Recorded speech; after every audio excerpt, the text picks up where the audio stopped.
Good. Welcome everyone, thank you so much for joining me for another little Tai Chi class for special health focus. So Tai Chi and Qi Gong. I'll just straighten this up a wee bit. Lovely. Okay, so recently we have started to look at the 24 International Simplified Competition form. It's a real mouthful.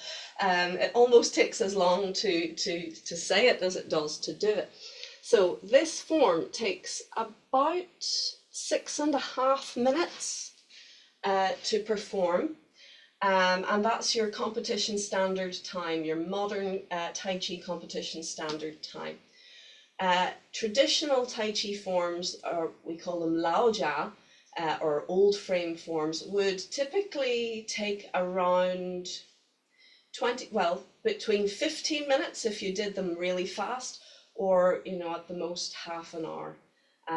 So we're talking the difference between 24 steps and maybe 108 steps, or like the Chen style, it's about 75 steps. So it might sound a lot shorter. However, each step in a Tai Chi form is like a mini form in itself. And what is a form? It's a sequence of movements. Now, you might be thinking, well, why am I doing a sequence of movements that looks like dance? And it's a good question, but really, it's a martial art. We're doing a martial art. Let's open our stance, please. Oh, we didn't salute, did we? Hello, thank you for coming.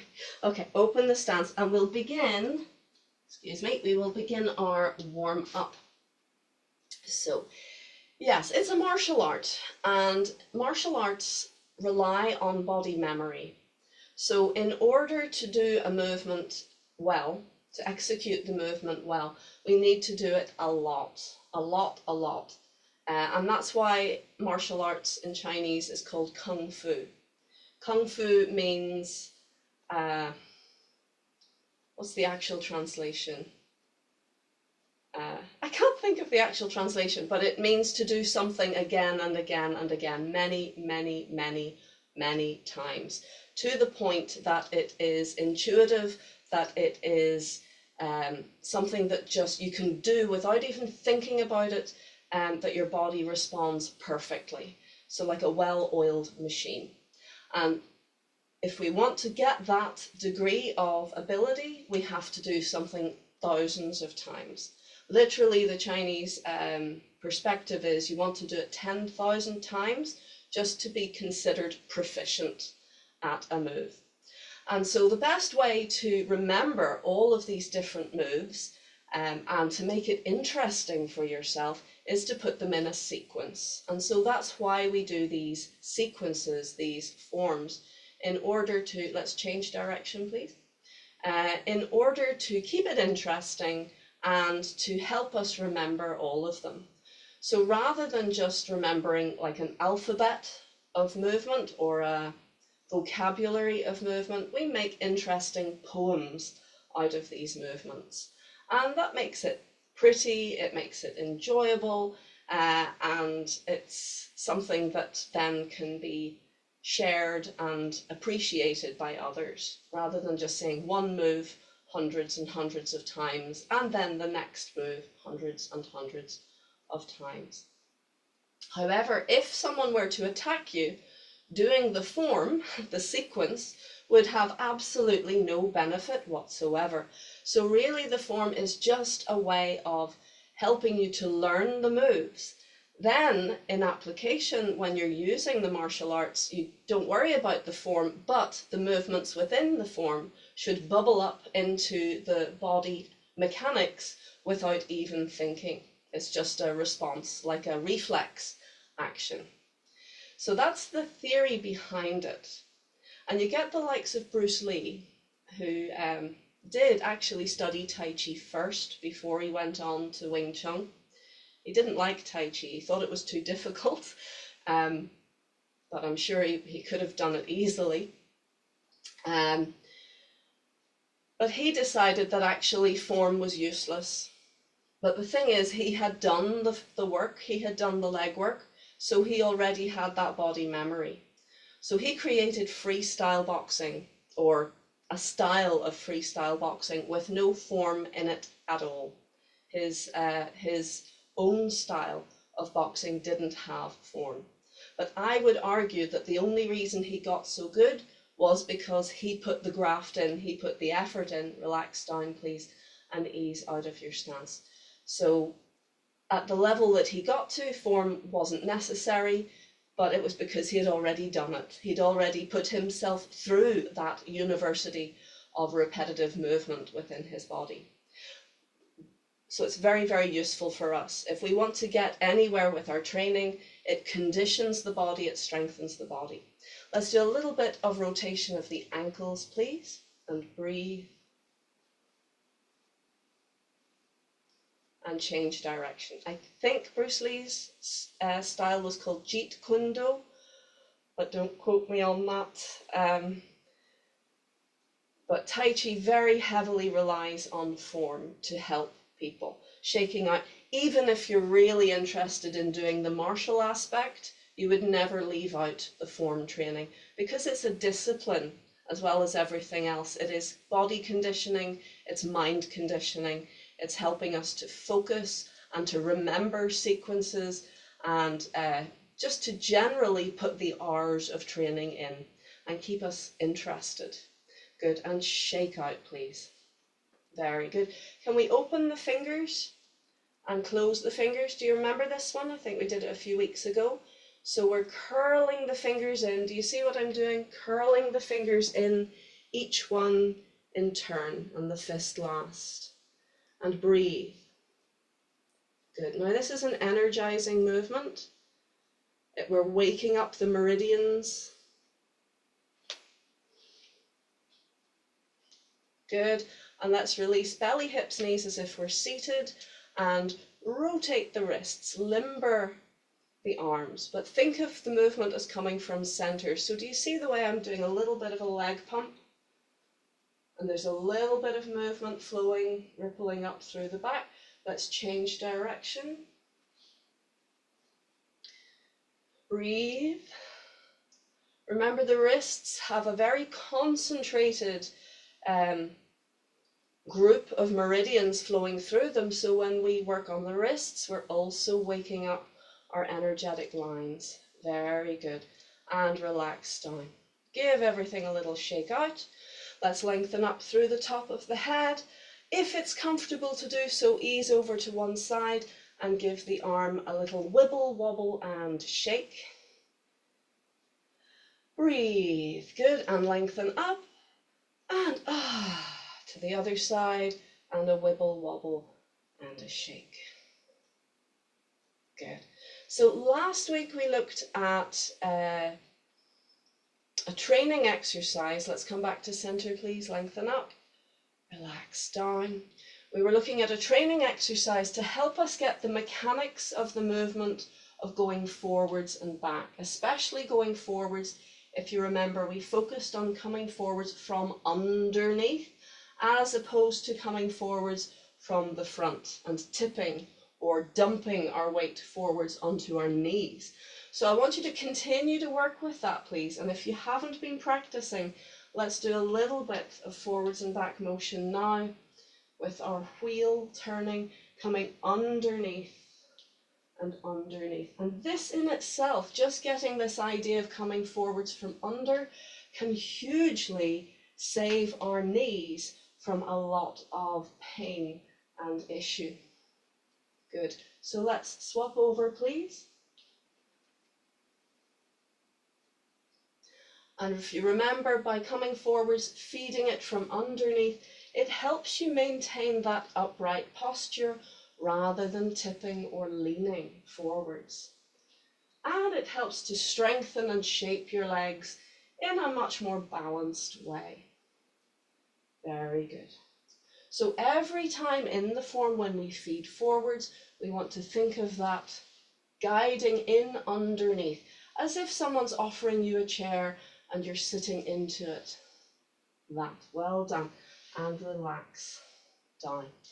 All right, so let's now look today a little bit at some of the choreography of the form. So we start, as always in Tai Chi, with Wu Ji. Wuji meaning universal oneness or emptiness. We're letting go and just being in good structure. So with the feet together or just a little bit apart, we lengthen up through the top of the head and bring the chin slightly down and back. We take our time to breathe, and with each breath allow to calming down, letting go through the body, through the legs, into the feet, and into the floor.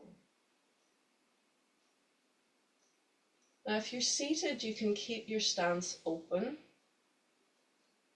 because there should be no holding in Wuji. We don't need to hold any muscle groups. Instead, we want to just feel the lightness at the top of the head, and every other part of the body is releasing and hanging down with gravity.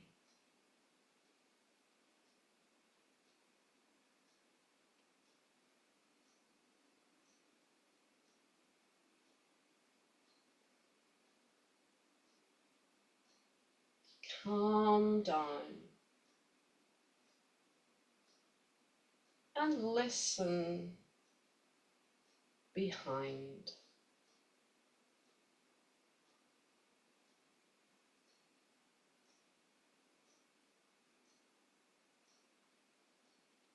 Let's find all 10 fingers and gently lengthen them down.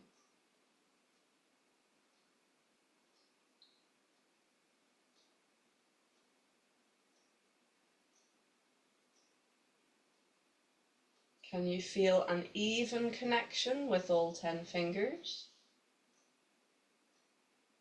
If not, wait until you can.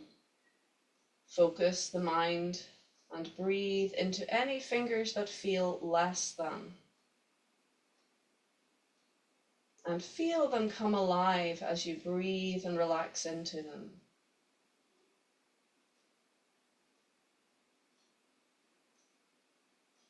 Then bring your awareness back to your space, and if your eyes are closed, slowly, gently open your eyes.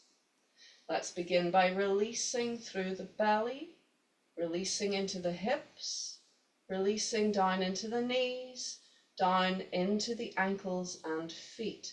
And we fill the right foot, empty the left, and you're going to step open to your left.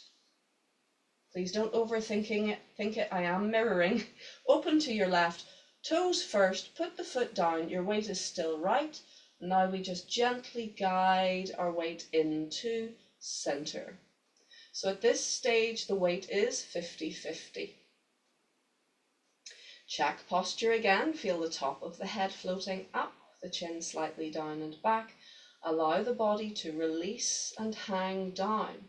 Feel the tailbone releasing towards the floor. Now we have the first move, open or qi si. We breathe in and we float up and we let the legs lengthen. We feel shoulder, elbow, hands, feel to the fingertips at shoulder height and release. Relax your center, your belly down, and let that drag the hands down. Let's do it again. So we breathe in and we float up, shoulder, elbow, hands, fingertips, and breathing out, release, relax your center down, and let that drag your hands down. One more time. So the shoulders don't come up, but the energy flows through them to elbows, to fingertips, and release, relax the center down, and let that pull on the arms until they're at belly height. Very good.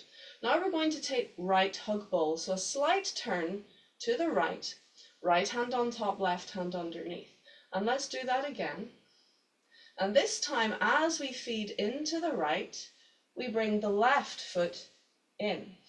So hand and foot come together. Do that again if you can, please. relax to center, a little turn to the right, and gather in. Now we're going to step to the side and slightly back. So we're not just stepping sideways, we're going a little bit back, and because we're going a little bit back, we can step with the toe first and relax the heel down.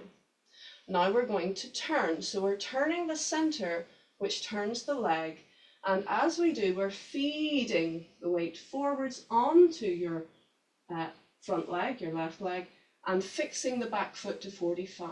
Now I know as soon as we turn, it gets a bit confusing. So I'm going to do the same thing as you. Relax down, please. So from the top, we lengthen up, we relax down. We release belly, hips and knees. We fill right and empty left. Peel the left foot away, step open, relax the foot down, shift your weight.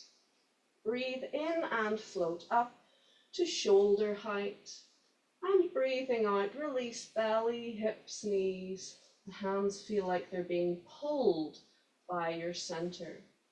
Right hug ball, gathering in the left foot, and we step to the side and slightly back with your left. We turn the body, which turns the left foot and turns the right foot, and it splits the arms. So that's your separate wild horse's mane. Now if I move up so you can see my feet. Good. So if you just hold that position for me for a moment, please. If I turn to the front, you will see that my arms are forwards. They are not absolutely in line with the feet. They're a wee bit wider. But they're in the ballpark. Yeah. So, and the left hand is pretty much in line with the left foot. As I say, it's a little bit wider. It's not on top of it. It's a little bit wider. So there's space under your arm. And the right hand is about level with your belly, your hip, and it's forwards of your hip a little bit. We want to finish the movement with square hips, so it's a true bow stance. So let's try that again from right hug ball, please. We step diagonally back. We turn left toes and turn right toes as we split left hand up, right hand down. Very good. Now we're going to feed the weight back. We're going to lift the left toes and turn the body to the corner. We feed the weight forwards. We put the foot down, come from underneath, and left hug ball brings the right foot in. And we do it again. Do you remember, as you step, you turn a little bit further.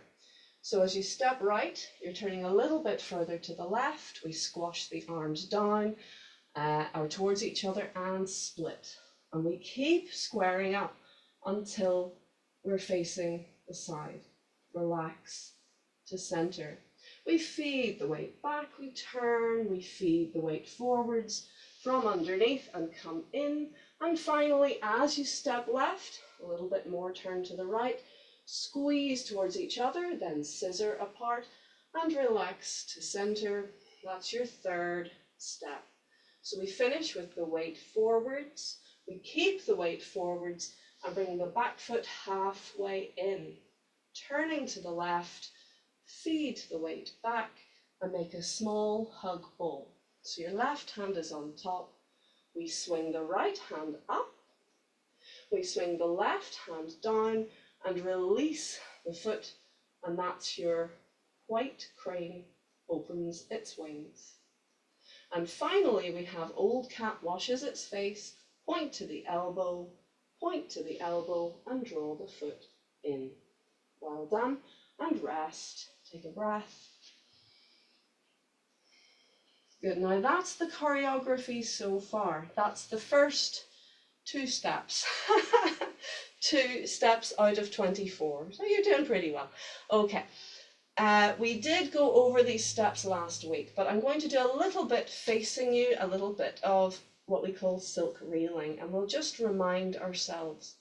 So if you remember, the Chinese believe in doing things a lot. You don't just do it once, you don't just do once in one class and then move on. The Western culture likes that. We want, okay, what's next? What next? I've got that. What's next?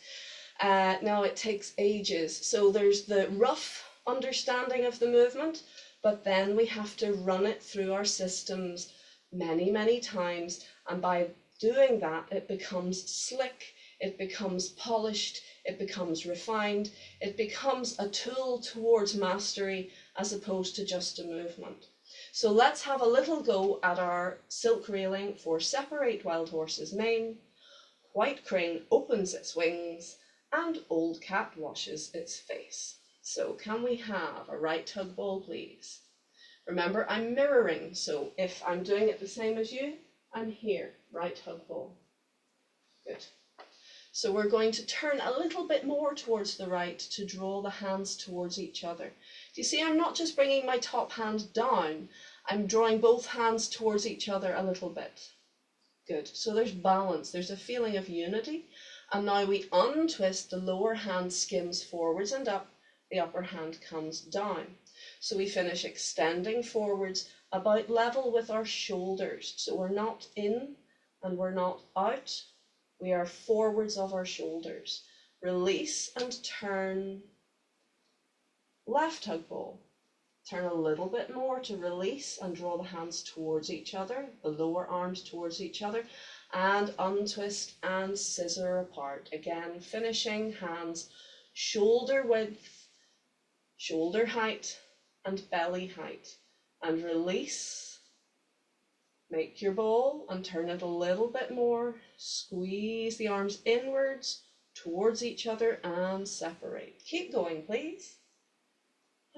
Relax to center, turn. A little bit more, turn. Towards each other, separate. Relax to center.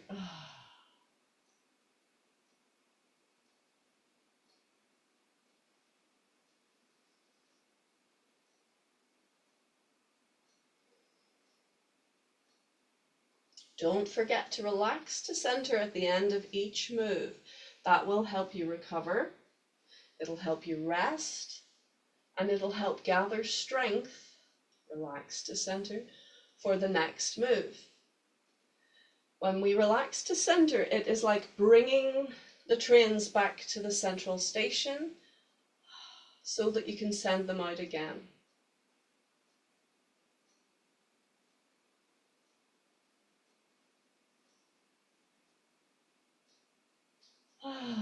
Relax to center. You don't need to make a sighing sound, but internally it's like a sigh.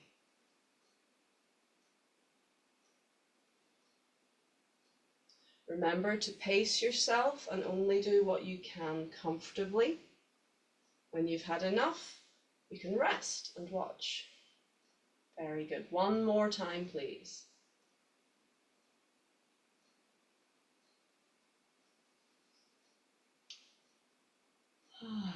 So from separate wild horse's mane, now we have white crane opens its wings. So we're going to turn to your left and make the ball smaller. Towards the hip, belly sized. And as we turn, the lower arm sweeps up, fingers point up, palm facing in towards you. And we have the lower hand now pointing to the elbow. We untwist and we release and relax down. Remember, keeping the arms in a curve in front of the body. And the curve should be equal. You see that the elbows are at the same place. Even though one palm is up, one palm is forward, so the lower hand should be slightly further forwards than the upper hand. Release to center. Small hug ball.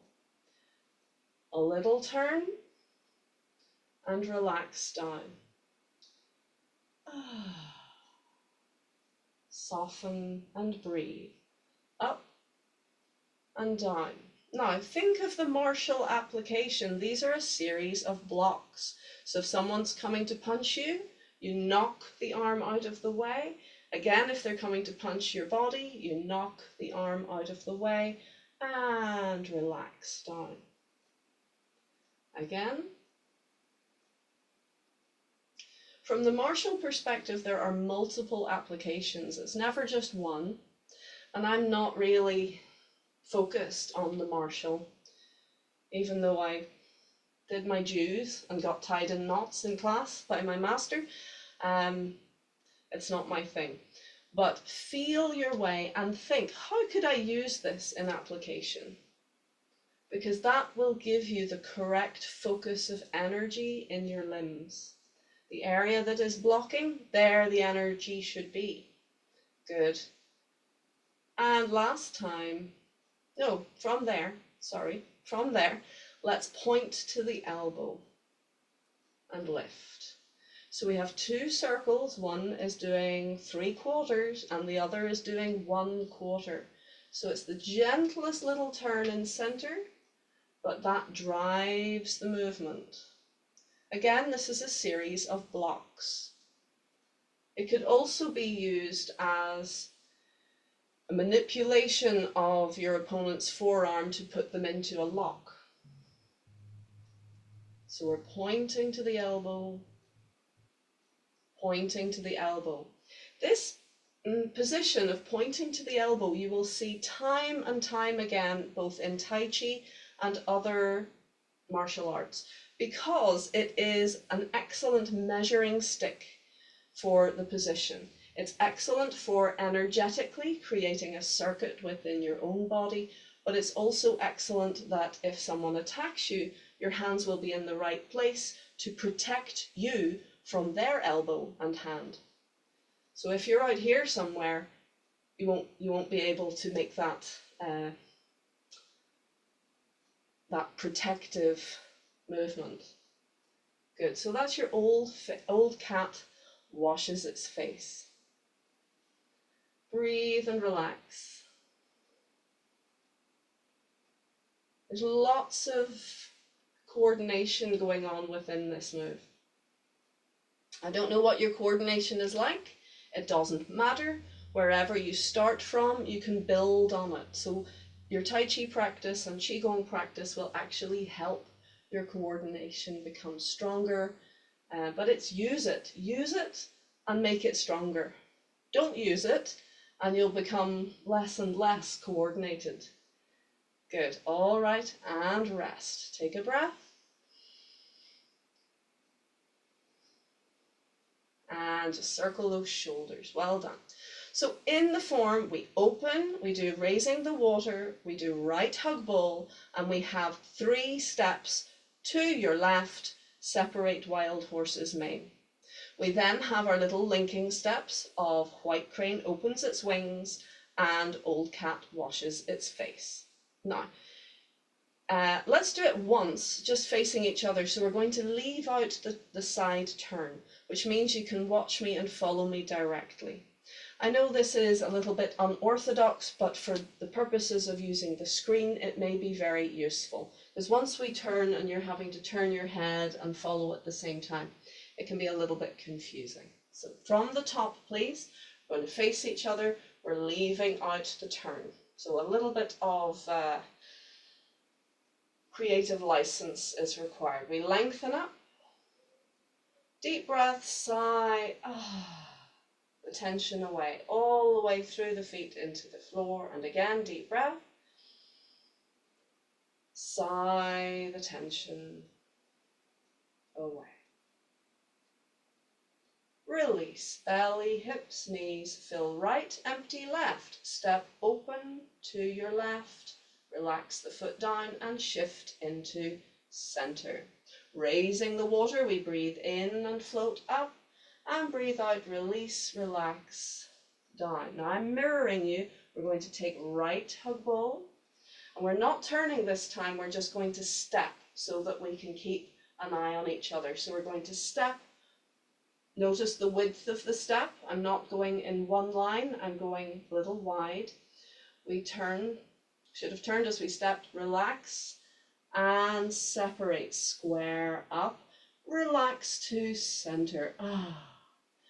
Feed the weight back, turn, keeping both knees bent, feed the weight forwards and gather into left hug bull. We turn a little bit further to the left to step and that draws the arms in and across. We relax them towards each other and square up to separate. Relax to center. We feed the weight back. We turn forwards and into hug ball and step. As we step, we're squeezing in and down and separate and relax to center. Well done. I'm going to move back just so you can see my feet. Ready? We're going to take a half step. So weird to do it on the other side. And turn towards your front leg hip. We swipe the lower hand up.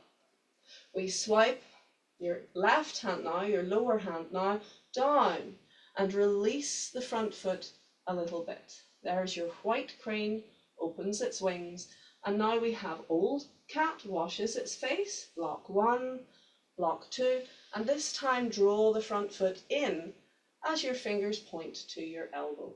Well done. Relax and take a breath. Can we do that again, please?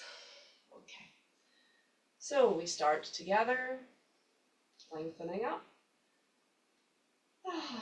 Relax down, release belly, hips, knees. We open, breathe in and out. Right hug ball. Now we should be stepping diagonally back, but we're just going to step forwards. And do it again. Little twist, turn towards the top hand, squash it down, separate. Relax to center. Feed it back. Everything turns. Feed it forwards and come in. As you step, you twist a little bit more, drawing the arms across. Relax them towards each other and separate. Square the hips. Relax to center, back, turn, forwards and in.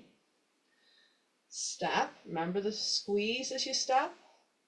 Relax towards each other and separate. Relax to center. Take a half step with the back foot. Turn the palms and squeeze towards your right hip. Lower arm up. Now the hand to elbow comes down and release your front foot. Point to the elbow, underneath and up, point to the elbow, bring the foot in. Well done, keep your shoulders relaxed and rest. Take a breath. Very good. So hopefully doing the front view without the turns is useful for just getting those little details. Now I'd like you to come and sit down and watch me do that much once. Just watch and see, can you identify and follow each of these movements. So part of the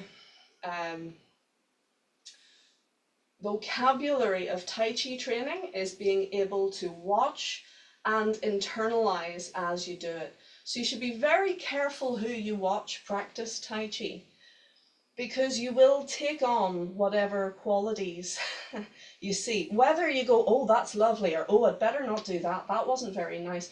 Regardless, what we expose ourselves to, we start to assimilate.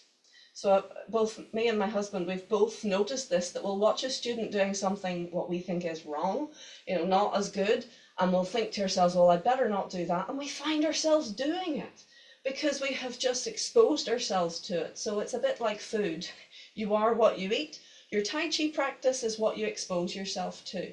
So watch the best. If you're watching YouTube videos, do it discerningly, because you will find yourself with bad habits if you watch people with bad habits. So anyway, hopefully, I'm doing my best for you, and I had some really good teachers. So I'm going to do my best for you. I'd like you to watch, observe, absorb, and then next time you do it, and with the video of this, you can practice and see if you can get those nuances. Okay, have a wee watch, please.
Okay, so today we took the silk reeling, doing repetitive movement again and again, and we started to piece it together into the choreography of the form. Now you might think, oh, that's too much, there's too much going on there. No worries, you never actually have to do the form. If you do the silk reeling, you get all or almost all the benefits of the Tai Chi. It is lovely to put our knowledge together into a beautiful flowing form because it looks nice and it gives us a sense of achievement, and it makes sense of learning the vocabulary of movement. But as I say, Bruce Lee, who was arguably the best martial artist in the history of time, he did away with form in his own system. He said it's useless. It's no good in fighting, so why are we doing it? Yeah, well, we talked about this earlier. I feel it has a great place in martial arts because it gives you something to hang all of your alphabets on. It gives you something that makes some sense, rather than just doing this for 3 weeks and nothing else. That would make you really strong, really powerful, but you would possibly die of boredom, possibly. So hopefully you're enjoying this stepping stone method of learning a move, practicing a move, and then putting the move into the context of a form. Now we're going to do a wee question answer session if there's any questions or comments about that, and then I would like to finish today with a wee guided relaxation. So now's your opportunity, folks. If you've anything you want to ask, jump in. Otherwise we'll just do our relaxation. Cheers. Okay, no questions, right? All right, so let's have a little look at relaxation. Now you might think, well, why are we doing a relaxation? Is that part of Tai Chi? Well, yes, it is. If you think in terms of our Tai Chi picture, the yin yang, it describes the universe and it describes everything that we do within Tai Chi. So it's really a picture of two opposing forces, but they are in balance, and there's an aspect of one within the other. So the black bit has a white dot and the white bit has a black dot. So in order to create a balanced system, we need both action and rest. We need both movement, activity, and lack of activity. And by doing that, we get both best of both worlds. They both influence each other. So do you notice that we do stillness practice before we move? Wuji is stillness. And that creates a blank slate and a feeling of calm, which lays the ground then to be able to focus with single-minded intent, and that we can remain calm and still within, even as we're moving. So that's really important. If we leave out that stillness practice, we carry the chaos of our minds and our bodies into our practice, and we don't get the benefits. Likewise, after our practice, we want a period of time, if we can, where we have stillness. We bookend our training with stillness, because it is rather like you create this still mirror flat pond. That is your awareness. Your consciousness is just aware but quiet. We throw in a stone, which is our practice, the physical movement, and that stone then creates ripples, creates an effect within our bodies, within our energy, within our system. So when we give ourselves stillness after our practice, that allows these ripples to continue to manifest in more and more subtle ways into more and more small units of our system. So it allows the ripples to spread out, and we can watch and observe how the effects of our form have actually influenced our system. We can feel our bodies healing, we can feel our system integrating this new knowledge, and give our system a chance to fully manifest the benefits of what we're doing. So stillness is never laziness, it is essential to get the most out of your practice. If you only ever do busy work and physical work, you will end up exhausted. And it will process in time, but it will be haphazard, a bit like a computer that has too much, it's too full in its memory. It runs really slow and really sluggish, and it does a lot of this circle turning around going, I'm thinking about it, I'm thinking about it, and you're going, come on, come on. So the same happens with our bodies. If we do our physical Tai Chi, but we don't give it time to merge and integrate and run in the system, then we end up, the benefits are just far less obvious, and it's slower to integrate. So plant your feet to the floor, please. Check your posture, lengthen up through the top of the head. Bring the chin slightly down and back. Now, earlier I mentioned that the top of the head is the only part that we want to think of going up. Some Tai Chi teachers put a lot of emphasis on the tip of your tongue also being up to the roof of your mouth, and some also talk about pulling up your pelvic floor muscles. Now, Chen Yin Jun, when I asked, why don't you talk about the tongue and the pelvic floor muscles? And he says, who told you that? Who told you to do that? And I was a bit embarrassed to tell on my other master. So I just said, oh, someone told me that. And he says, well, it's wrong. Don't do it. Okay. But hopefully your tongue is naturally sitting on your top palate. Can you say the word no, please? Where does your tongue touch the roof of your mouth as you say no? The beginning of the word. Hopefully, naturally, your tongue is just gently resting on that point. Hopefully. Apparently, that's meant to be natural. It's not very natural for me, but I'm actually working with mewing. I'll put a link to that. I think mewing is very like Tai Chi. I think that's what is meant to happen naturally. But anyway, so you can just play with that in your own time, but it should not be forced. It has to be natural. So top of the head lengthens up, let everything else sort itself out. You'll find if you do 20 minutes of standing practice, your pelvic floor muscles have toned, even though you haven't asked them to do anything. So that's why Master Chen said, you don't think about it, it just happens. Okay, so the top of the head lengthens up, the chin comes slightly down and back. Let's close our eyes, please, and feel into the body. I'd like you to feel the whole body. I know that's asking a lot, but just open your awareness. Can you feel your upper body, your midsection, your lower body? Can you feel your limbs, your arms and your legs? It's good to practice this. Just be still and see if you can switch on your awareness to your whole body as one, just in one go. Can I feel it?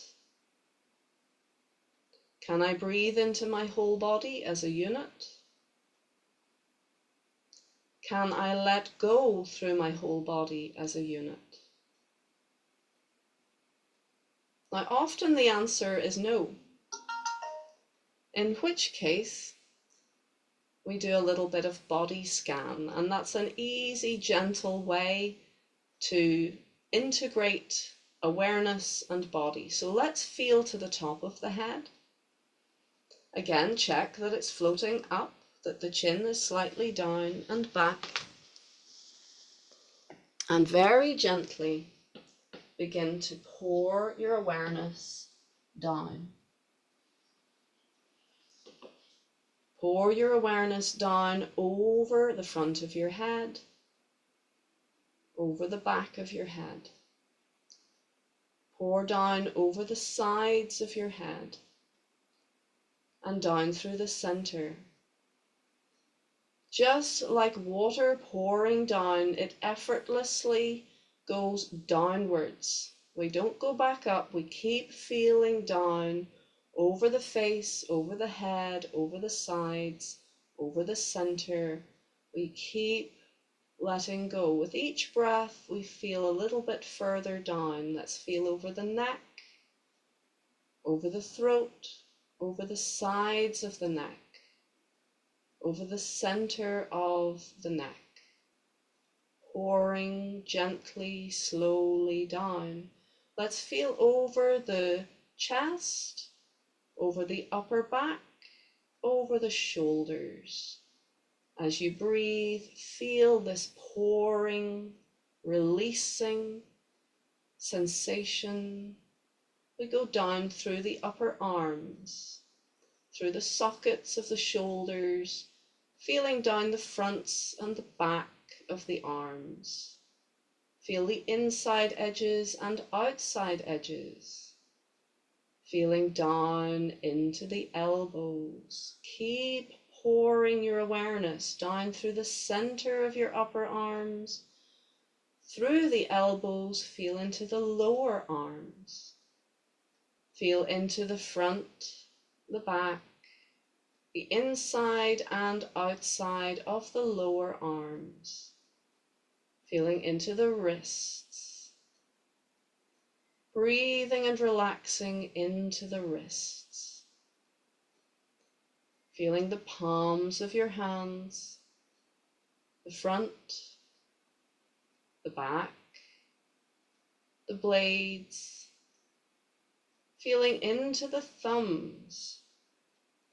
Just for a moment, breathe into your thumbs, feeling them very intently, just your thumbs, all the way to the tips of the thumbs, and let go. And it's perfectly normal to feel sensation as you guide your awareness. You may feel tingling or warmth or coolness or any number of little sensations, and this is normal, as where your mind goes, your energy follows. So let's now feel into the index fingers, the first fingers. Breathing into your first fingers. Listen into them very carefully. Think of breathing into your first fingers and then letting go. Feeling into your middle fingers. Breathing into your middle fingers. Noticing any sensations there. Feel to the very tips of your middle fingers and let go. Moving on to your ring fingers. Feeling into the ring fingers. Notice where they are, how they feel. Breathe right to the tips of your ring fingers. And then as you breathe, let go. Finally, feeling into the little fingers. Feeling intently just into the little fingers. Feel their shape and size, and feel to the very tips of your little fingers. And then as you breathe, let go.